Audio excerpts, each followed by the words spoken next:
Hi everyone, my name's Savannah Woodard, and I'm going to be doing my Module 1 for Educational Leadership.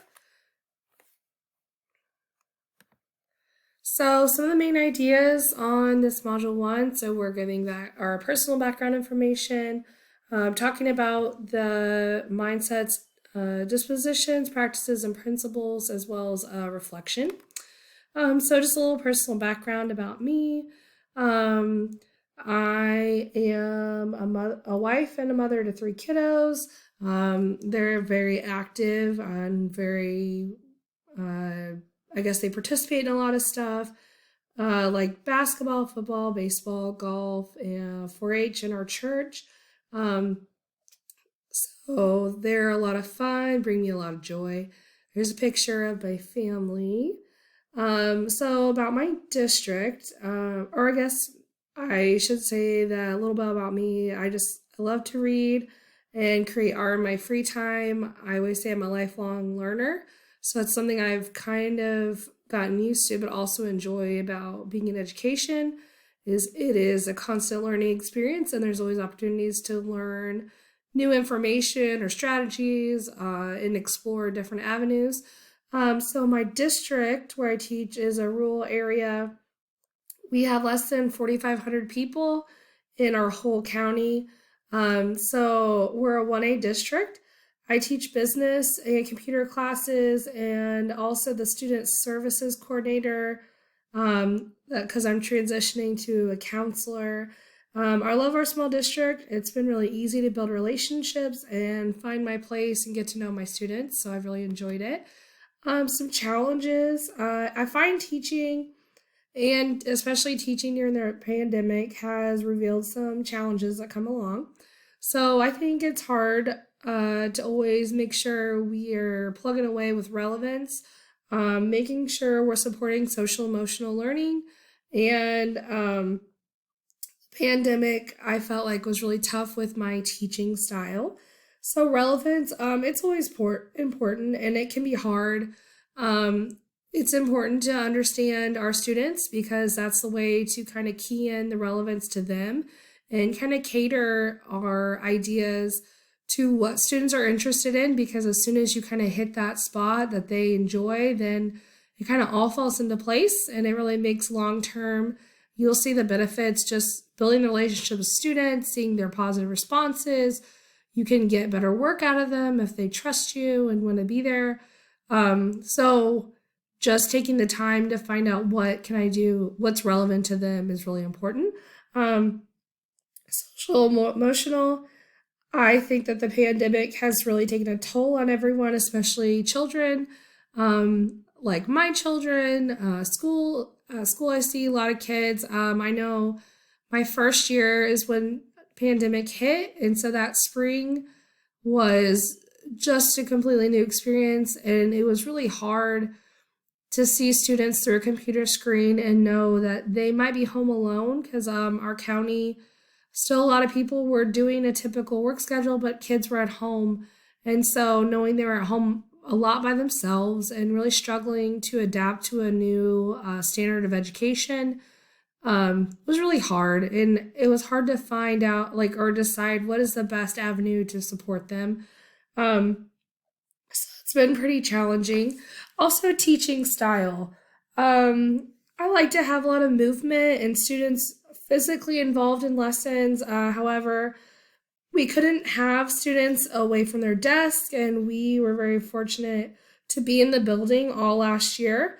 But it also meant that I would have students in classes that like they couldn't move from the desk. But it also meant that I had kids who were in the classroom with me, but also online. It just kind of felt like a lot and overwhelming to manage. Um, so I'm pretty grateful this year that we have changed our procedures. I've been able to do a lot more of the movement and having students move around the room to stations and do different things like that. Um, so ideas to share. Also, by the way, I'm sorry, I'm getting over a cold, and so I don't have much of a voice. But some ideas to share. So what I've learned about me is that I'm more resilient than I thought, and that I'm very lucky to work in my district. Our district's always trying to do what's best for students and staff. We do a lot of universal design. Um, yeah. Uh, so we do a lot of things where we're always experimenting, trying different things. And if it doesn't work, we always go back to the drawing board and try something else. Part of that is I really love to give students choice. So you might get three options of a way to submit your work, and maybe that didn't work the way I wanted it to. So I'm going to go back and try it again. Um, Also, learning to effectively collaborate with each other has become so important um, because we do a building wide, actually district wide, MTSS that takes a lot of teamwork to go through the data every few weeks after we've done some progress monitoring and making sure kids are in the appropriate groups. So just seeing how important that is has taught me a lot. So the first article that we wrote was about mindsets, dispositions, practices, and principles. So mindsets, the three big ones that the article by Bobby Moore talked about. The most important mindsets were these three. All students can learn teacher collaboration over isolation and happiness and optimism. So the things I really liked, all students can learn. I feel like if we don't keep this, we're like kind of in our minds, we're kind of giving up on kids. We're like, oh, well, they're just not going to learn it. But if I say that, I gave up on that kid, and what chance do they have now? Because I already threw in the towel, and that might not be up to them. And so that's pretty unfortunate, but I think it's important to think about this and keep this in the forefront. And that can be if you've been teaching for 30 years or 3 years, like myself, there's always new strategies that we can try to make it work. Okay. So to teacher collaboration over isolation. So last summer, I was very fortunate.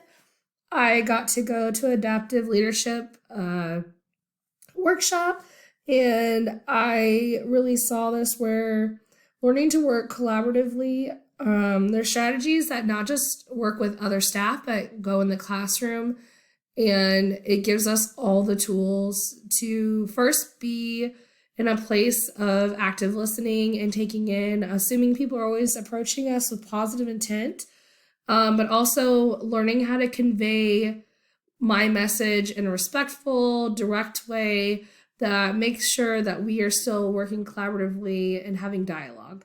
Um, Happiness and optimism. This is just, I thought a lot about having a culture shift and finding the good parts of my job, just making it shine brighter than the tough stuff. I know that's hard to do, and we have an education every day is so different. And so I think keeping our why, our purpose is so important.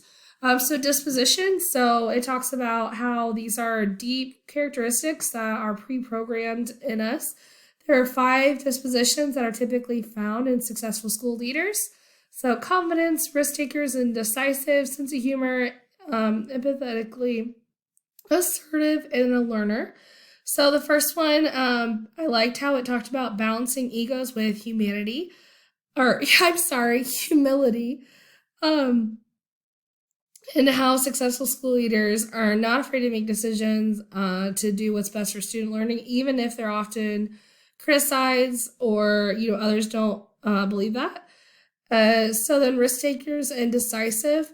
This is people who are not afraid to make decisions and take the risk with that. Sense of humor.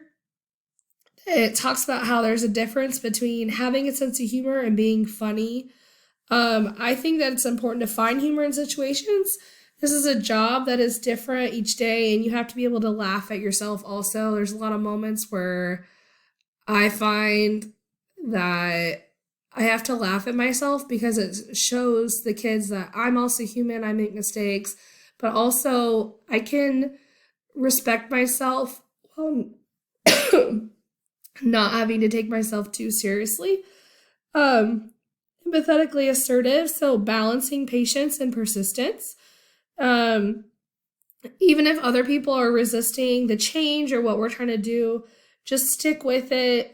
Praise them as they're moving along and recognizing those who are moving forward, praise them, and continue to coach those who are reluctant to change or go with us. And a learner, so a school leader must be a learner. I think that it's important to be a learning leader and that we should all be open to learning. That's part of that growth mindset. And I think it's giving just a great example for students that even though I'm an adult, I am excited to learn. I hope that that's contagious and that students want to do that. I feel like anyone in education benefits from that. I also feel like being open to those learning experiences just makes a huge difference. So then my next slide, practices. So it talks about focus and prioritizing, examining feedback and data, and emotional intelligence. So focus and prioritizing, saying no to things that are getting you away from your goal. Don't get distracted. Prioritize your time, and then examining feedback and data. So successful school leaders, they're hungry for that. They want that feedback. That could be surveys from families. I also always think about our MTSS. We have math and reading intervention as well as enrichment, and we regularly collect that and review data to make sure our kids are in the appropriate tiers and moving in the right direction. Emotional intelligence, I think this is important for interacting with students as well as staff. As a leader, you have to be reflective on your interactions with others. And when we're interacting with others, making sure that we understand that that moment matters to that person and that we can either inspire, motivate, or demotivate someone by our interaction, and making sure we're treating people with respect in what we're doing. So then it talked about the 8 principles. So here are the 8 principles that they talked about.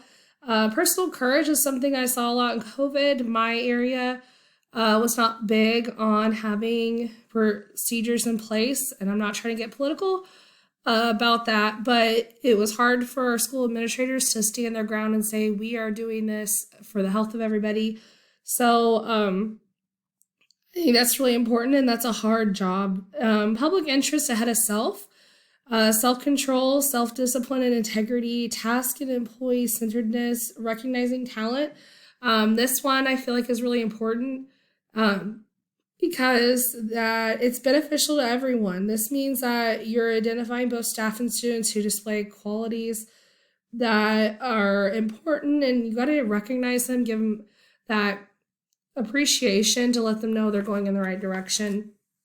And then requiring high ethics of everyone, sensitivity and understanding, and inclusiveness. I really care about inclusiveness because I think everyone does better when there's a sense of belonging, and being brought into the process of doing things and made feel like they have the power during those situations are beneficial in the long run.